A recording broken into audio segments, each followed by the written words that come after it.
Hey everybody, Michael Snyder, California Weather Watch. Today is February 1st. Happy first day of February to everybody out there. Taking a look at the infrared satellite imagery. Look at all the moisture streaming into California and check out this cone low, just absolutely transporting this tropical moisture. Tons of lightning strikes in it back up into this atmospheric river that is going to impact California here for the next few days, bringing some extremely heavy rainfall across some portions of the Bay Area, Sacramento Valley, and of course the higher terrain is going to get the brunt of the storm system.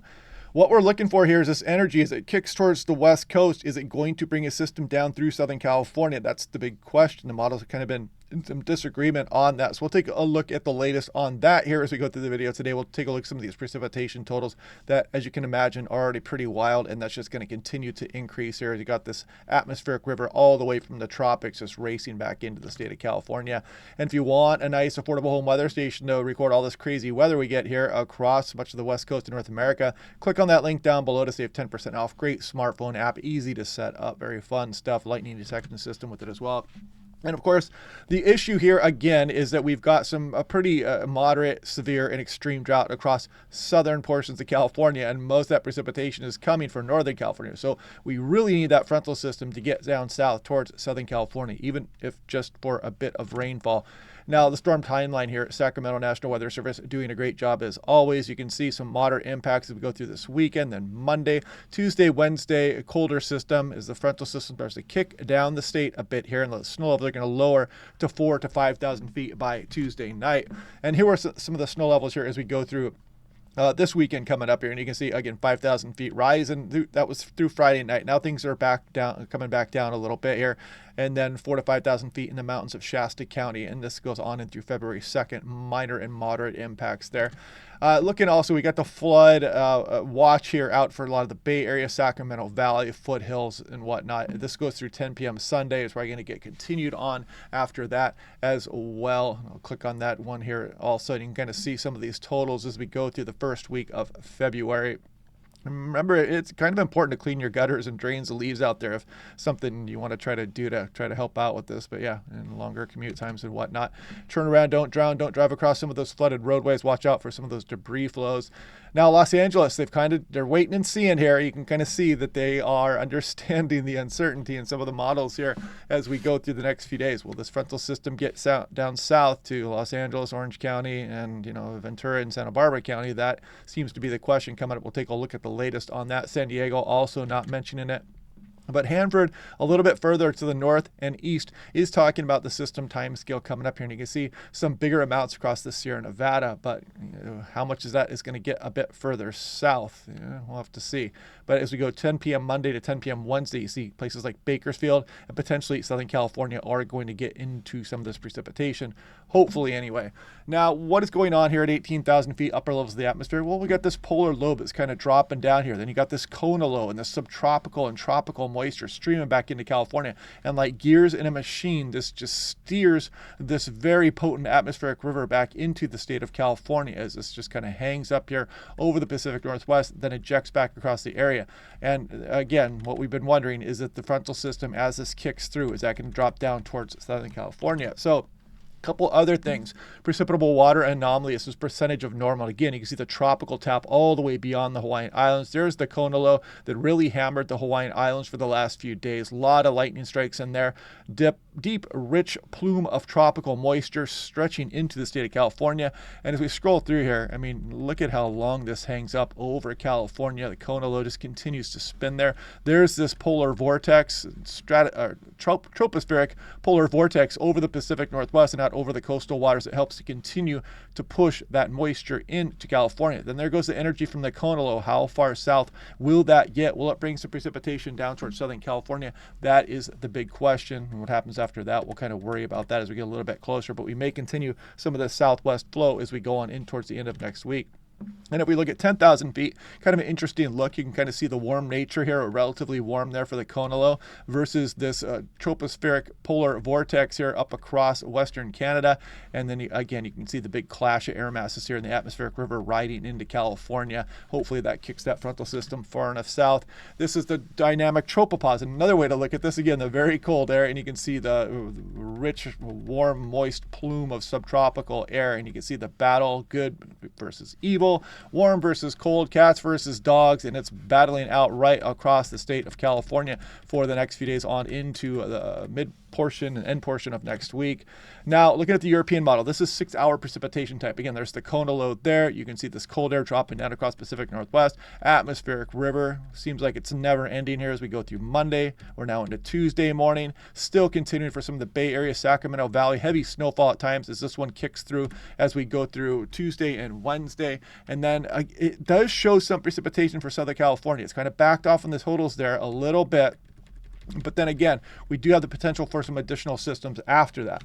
Now, looking at the atmospheric river, this is integrated vapor transport. That's what an atmospheric river is measured by. It's basically the duration of the integrated vapor transport hitting certain thresholds. So right now there is AR4, atmospheric river level 4 characteristic. So it's basically a way for meteorologists to communicate with each other. When you say atmospheric river, immediately what should pop up in a meteorologist's head is integrated vapor transport based on duration time. So it kind of gives you an indicator on how much rainfall may be occurring and things of that nature. So yeah, that's what an atmospheric river is.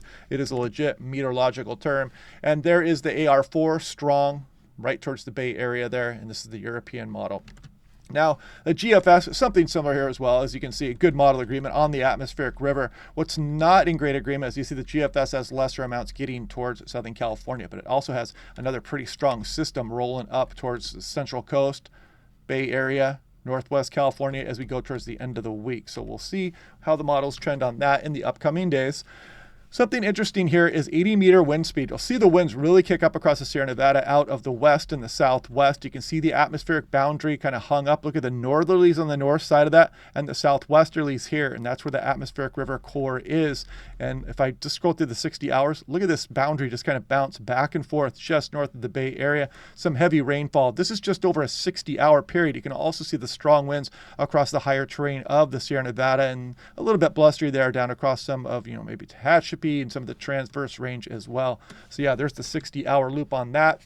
Here's the 60-hour loop on composite reflectivity. It's what the Doppler radar may look like over the next 60 hours. And you can see this plume is relentless, pouring into areas Bay Area north. And then as we go towards the end of the loop, you see it bounce back north a little bit here. Then it's going to come back south as we start to get the kicker as we go on in through early to mid portion of next week. This is total precipitation in inches. This is just the next 60 hours. That's it. This is just on through. I'll stop at the end of this. This is just Monday afternoon.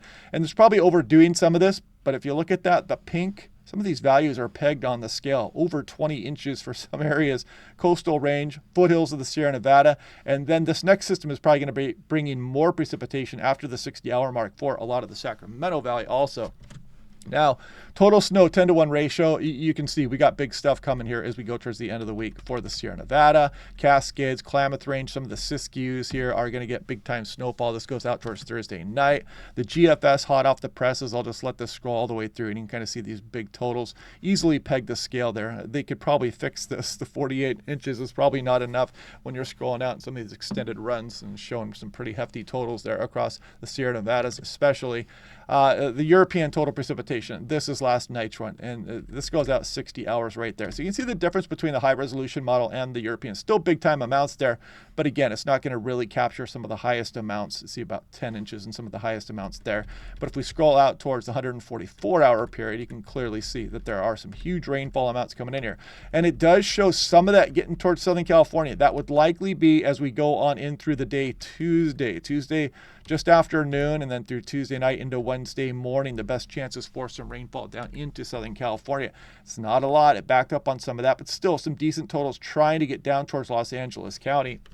And if we take a look at the European ensemble mean, we'll scroll through this, and you can still see we are expecting some rainfall according to the European model. So Southern California, that's the big story. But up here, there's going to be lots of flood watches and warnings and advisories and water flowing over roadways, and some of the debris flows and landslide activity could be going on. The big heavy snows across the Sierra Nevada. So yeah, all kinds of stuff going on here over the next few days.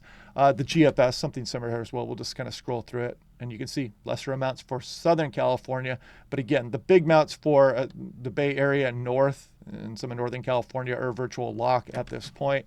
And also, we got significant wave heights increasing as we go through this weekend a little bit here. I should say early next week, but you can see it kind of moving down the coastline there as we go. And then we may have some elevated wave action as we go through the extended forecast as well. Nothing too crazy there, but it looks like the waves really start to get ramped up here as you go through Monday night on in through Tuesday morning, kind of down the Bay Area and the Central Coast there. Now, taking a look at 6 to 10 day, you can see kind of a mixed bag here across Southern California. 6 to 10 day, there's that polar vortex here up across the Pacific Northwest and keeping things below normal for the 6 to 10 day range. There's the 8 to 14 day also. And then you got this 8 to 14 day precipitation outlook. Hopefully this can start to bring some of those systems out through the extended forecast down into Southern California as well. But yeah, one more look here at the infrared satellite imagery. Look at all the lightning in this rich, deep, tropical plume that continues to spread into the state of California. Atmospheric river, Kona low, California's right there. So yeah, fun stuff there. Anyway, hope you guys are having a good day. Otherwise, click like and subscribe. We will do this all again tomorrow. We'll check everything out, and I will talk to you guys then.